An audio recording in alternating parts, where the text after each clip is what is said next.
Mwamba ou l'histoire d'une manipulation politique des jeunes.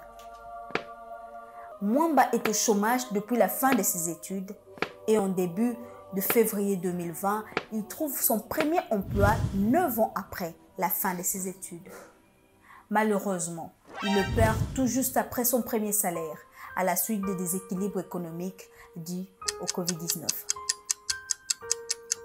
Le jeune Mwamba rencontre l'honorable Manu, un homme politique populiste et influent. Il multiplie des discours dans lesquels il impute le chômage et la perte d'emploi de plusieurs aux communautés d'autres provinces qui se sont installées dans leur province.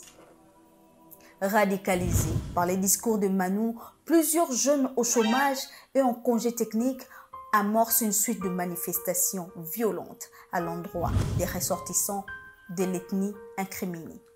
Des élans de colère qui débouchent sur les actes de haine et d'intolérance, notamment le saccage d'infrastructures de l'entreprise employeur de Mwamba.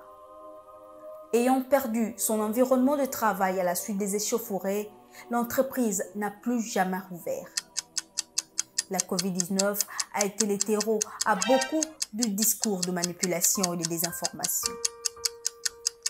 Des discours comme celui de Manu ont exposé plusieurs à la haine et l'intolérance ethnique.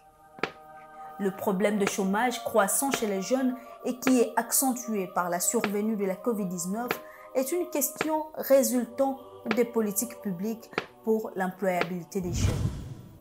Il est faux d'attribuer aux communautés d'autres provinces qui se sont installées dans le Haut-Katanga.